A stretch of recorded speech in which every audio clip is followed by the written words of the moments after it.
తాకట్లో ఉన్న మీ బంగారాన్ని విడిపించి ఆ రోజు ఆన్లైన్ రేటుకి కొంటాం. Sharma gold company. వాగర్థావివ సంపృక్తౌ వాగర్థ ప్రతిపత్తయే జగతఃపితరౌ వందే పార్వతీ పరమేశ్వరౌ. సదాశివసమారంభాం శంకరాచార్య మధ్యమాం అస్మదాచార్యపర్యంతం వందే గురుపరంపరాం. ఆదిత్యాయ చ సోమాయ మంగళాయ బుధాయ చ గురుశుక్రశనిభ్యశ్చ రాహవే కేతవే నమః.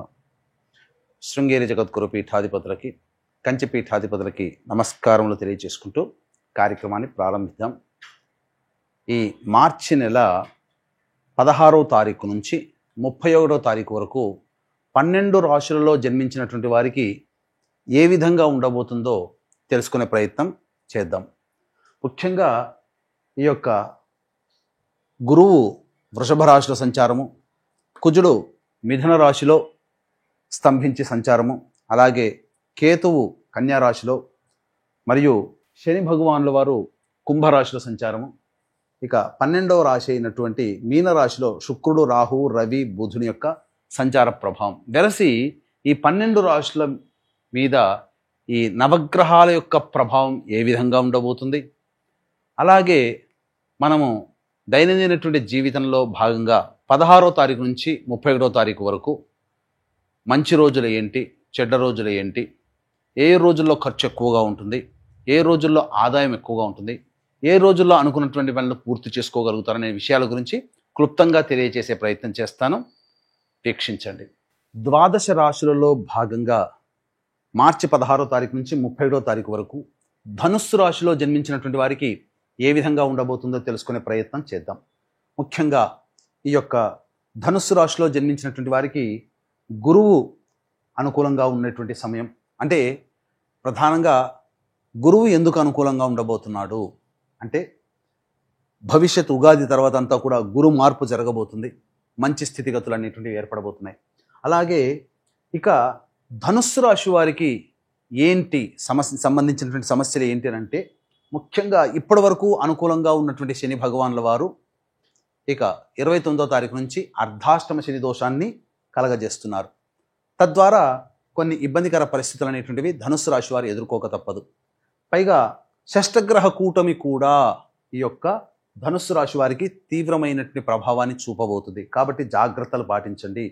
గురువు అనుకూలంగా లేకపోయినా అనుకూలంగా చేసుకునే ప్రయత్నం కేవలం ఒకటే, పెద్దల్ని గౌరవించడం, దేవత ఆరాధన చేయడం, గురువులని ఇబ్బంది పెట్టకూడదు. ఇది తెలుసుకోదగినటువంటి విషయం. అయితే కుజుడు యోగదాయకంగా ఉన్నటువంటి పరిస్థితి, అంటే సప్తమ స్థానంలో స్తంభించి ఉన్నాడు. కారణం వలన ఏమవుతుంది, మీ యొక్క జీవిత భాగస్వామి కావచ్చు, వ్యాపార భాగస్వామి కావచ్చు, మీ మీద పెత్తనం చెలాయించే అవకాశం ఎక్కువగా ఉంటుంది. కాబట్టి తగ్గి ఉండే ప్రయత్నం చేయండి. ధనుస్సు రాశిలో జన్మించినటువంటి వారు ఏమి ఇబ్బంది పడాల్సిన అవసరం లేదు.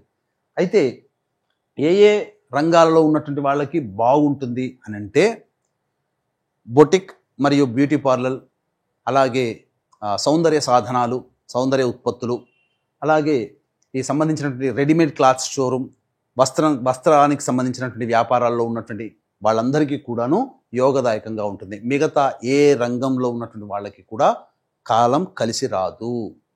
ఇది గుర్తుపెట్టుకోండి. కాబట్టి సమయం అనుకూలంగా లేదు, జీవితం ఏమీ ఇబ్బంది పడాల్సిన అవసరం లేదండి. కొన్ని రోజులే మనకు సమయం అనుకూలంగా ఉండదు, కానీ మిగతా అన్ని రోజులు కూడా అనుకూలంగా ఉండబోతున్నాయి.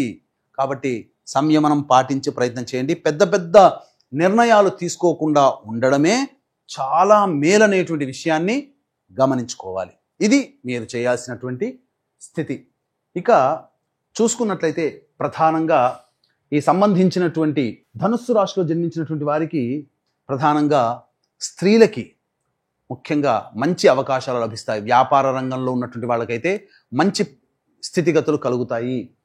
సొంత వ్యాపారము, వృత్తుల్లో ఉన్నటువంటి వాళ్ళకి మంచి జరుగుతుంది. ఉద్యోగంలో ఉన్నటువంటి మహిళలకి ప్రమోషన్స్ లభిస్తాయి. అన్ని విధాలుగా స్త్రీలకి మాత్రం ఈ ధనుస్సు రాశిలో జన్మించినటువంటి వారికి బాగుంటుందని చెప్పవచ్చు. కాకపోతే ఆరోగ్యం పట్ల శ్రద్ధ వహించాల్సినటువంటి పరిస్థితి, ఇది స్త్రీలకి సంబంధించి చెప్పుకోవచ్చు. అయితే తర్వాత చెప్పుకొచ్చేది ఏంటంటే, ఈ యొక్క రాశిలో జన్మించినటువంటి వాళ్ళకి మాత్రం స్థానభ్రంశము కనబడుతుంది. అంటే గృహం మార్పు కానీ, స్థల మార్పు కానీ, ఉద్యోగ మార్పు కానీ ఏర్పడబోతుంది. కాబట్టి జాగ్రత్తలు పాటించండి. చాలా తెలివైన నిర్ణయం తీసుకుంటేనే మీరు జీవితంలో బాగుపడతారు. లేకపోతే ఒక్క నిర్ణయం జీవితం ఇబ్బంది పడే పరిస్థితికి వస్తుంది. కాబట్టి ఏదైనా ప్రధానమైన నిర్ణయం తీసుకునేటప్పుడు పెద్దవాళ్ళ యొక్క సలహా సూచనలు పాటించండి. ముఖ్యంగా మీరు చేస్తున్నటువంటి వృత్తి ఉద్యోగాలలో వ్యాపారాల్లో మార్పు చేయాలనుకుంటే మంచి పండితులని సంప్రదించి మీరు ప్రయత్నం చేసే అవకాశం చూసుకోండి. ఎందుకనంటే ఇది ఆషామాషి కాదు, జీవితంతో కూడుకున్న నిర్ణయం. కాబట్టి మార్చవచ్చా, మారవచ్చా, లేదా ఇంకేదైనా సమయం కోసం వేచి చూడాలా అనే నిర్ణయం మీరు మంచి పండితుల ద్వారా తెలియచేసుకుంటే మంచి జరుగుతుంది. అలాగే ఈ యొక్క అర్ధాష్టమ శని ప్రభావం కూడా కొంత విపత్కర పరిస్థితులు, అంటే ముఖ్యంగా వాహన ప్రమాదాలు చోటు చేసుకునే అవకాశం. కాబట్టి జాగ్రత్తలు పాటించండి. ఆరోగ్యం పట్ల కూడా శ్రద్ధ వహించండి. చికాకులు పెరుగుతాయి. ఇవన్నీ కూడా స్టార్టింగ్లో ఉంటాయి. శని ప్రభావం ఇంకా 2.5 సంవత్సరాల పాటు ఇబ్బంది పెట్టేటువంటిది. కాబట్టి జాగ్రత్తలు పాటించండి. జూలై 8 వరకు తప్పదు. అయితే ప్రధానంగా ఈ యొక్క షష్టగ్రహ కూటమి మరియు సూర్యగ్రహణము మరియు శని మార్పు, ఇవి 3 29వ తారీఖు నుంచే ప్రారంభమవుతున్నాయి. కాబట్టి ఈ యొక్క ప్రధానంగా ధనుసు రాశిలో జన్మించినటువంటి వారితో పాటుగా మేషము, మిథునము, కర్కాటకం, సింహము, కన్య, వృశ్చికము, ధనస్సు, కుంభము, మీనము ఈ రాశుల్లో జన్మించినటువంటి వారికి వచ్చే సమస్యల పరిష్కారం కోసం దేవతానుగ్రహం తప్పనిసరి. కాబట్టి సమస్యల పరిష్కారం కోసం సర్వదోష నివారణ పూజల హోమాల్లో భాగంగా 29వ తారీఖు రోజున సాయంకాలం 6 గంటల తరువాత, అనగా సూర్యాస్తమయం తర్వాత ప్రత్యంగిర, బగలాముఖి, వారాహి, అలాగే ధూమవతి, రాజశ్యామల హోమాలతో పాటు విద్య, వివాహ, ఉద్యోగ, దాంపత్య, అనారోగ్య సమస్యల నివారణకి విశేషమైనటువంటి పూజాది కార్యక్రమాలు, హోమాలు జరపబడుతున్నాయి. అవకాశం ఉన్న వాళ్ళు సాయంత్రం 5 గంటల లోపల 29వ తారీఖు రోజున 5 గంటల లోపల మీరు నమోదు చేసుకోవచ్చు. అలాగే 16 నుంచి 31వ తారీఖు వరకు ఏ విధంగా ఉండబోతుందో తెలుసుకుందాం. ముఖ్యంగా 16, 17, 18, 19వ తారీఖులో ఈ 4 రోజులు సంపూర్ణంగా ఆనందకరమైనటువంటి జీవితాన్ని పొందుతారు. రాని బాకీలు వసూలవుతాయి. ధనపరమైనటువంటి సమస్యలు పూర్తి చేసుకుంటారు. మీ పేరు ప్రతిష్టలు పెరుగుతాయి. 20, 21వ తారీఖుల్లో ప్రశాంతత లేని జీవితము, ఖర్చులు అధికంగా ఉంటాయి. ఏ పని చేయాలన్న ఆసక్తిగా ఉండదు. ఒక జిగ్జాగ్ లాగా ఉంటుందని చెప్పవచ్చు. 22, 23, 24 తారీఖుల్లో పెండింగ్లో ఉన్నటువంటి పనులన్నీ పూర్తి చేసుకుంటారు. అలాగే విందులు, వినోదాల్లో కుటుంబ సభ్యులతో ఆనందంగా మిత్రులతో గడుపుతారు. ఒక బాధ్యతను పూర్తి చేసుకున్నామనే ఆనందంతో ఉంటారని చెప్పవచ్చు. 25, 26 తారీఖుల్లో కుటుంబ సభ్యులతో వాగ్వివాదాలు, కుటుంబపరంగా ఇబ్బందులు, సమస్యలు, ఖర్చులు అధికంగా ఉంటాయి. మీ మనస్సు చంచలంగా ఉంటుంది. ఏ పని ఎందు కూడాను ఆసక్తి ఉండదని చెప్పవచ్చు. ఇక 27, 28వ తారీఖులో కనుక చూసుకున్నట్లయితే ప్రధానంగా రాని బాకీలు వసూలవుతాయి. గత కొన్ని రోజులుగా, సంవత్సరాలుగా ఏవైనా మీకు పరిష్కారం కానటువంటి సమస్యలన్నీ కూడా 27, 28వ తారీఖులో పరిష్కారం అయ్యే అవకాశాలు గోచరమవుతున్నాయి. సమయానికి, అవకాశానికి, ఖర్చులకి తగ్గట్టుగా మీ యొక్క ధన ప్రవాహం, ధనము లబ్ధి చేకూరుతుంది. తద్వారా ఆనందకరంగా ఉంటారు. 29, 30, 31వ తారీఖుల్లో మాత్రం మీరు ప్రధానంగా ఆరోగ్యం పట్ల శ్రద్ధ వహించాలి. గృహ మార్పు, వాహన మరమ్మతులకి, గృహ మరమ్మతులకి సంబంధించినటువంటి ఖర్చులు అధికంగా ఉంటాయి. గృహోపకరణాల వస్తువులకి కొనుగోలు చేస్తారు. అలాగే వాహనం నడిపేటప్పుడు జాగ్రత్తలు, తల్లిగారి ఆరోగ్యం పట్ల కూడా శ్రద్ధ వహించాలి. ఏ తర్వాత చెప్పొచ్చేది ఏమిటంటే ధనుసు రాశిలో జన్మించినటువంటి వారికి ప్రధానముగా గృహానికి సంబంధించి, అలాగే ఉద్యోగ, వృత్తి, వ్యాపార సంబంధించినటువంటి విషయాల్లో ఎక్కువగా నష్టం వాటిల్లుతుంది. కాబట్టి ఈ నష్ట నివారణ కోసమే 29వ తారీఖు రోజున సూర్యగ్రహణం సందర్భంగా, షష్టగ్రహ కూటమి సందర్భంగా జరిగేటువంటి హోమాల్లో మీ గోత్రనామాలు నమోదు చేసుకునే ప్రయత్నం చేయండి. ఇక ఇప్పటి వరకు ఈ చెప్పినటువంటి విషయాల్లో మీకు ఏమైనా జాతకపరంగా ఏమైనా సందేహాలు ఉంటే కార్యక్రమ తదనంతరం కాంటాక్ట్ చేసి మీరు ఈ యొక్క సమస్యలకి పరిష్కారం నివృత్తి చేసుకోవచ్చు. సర్వం శ్రీ ఉమామహేశ్వర పరబ్రహ్మార్పణమస్తు.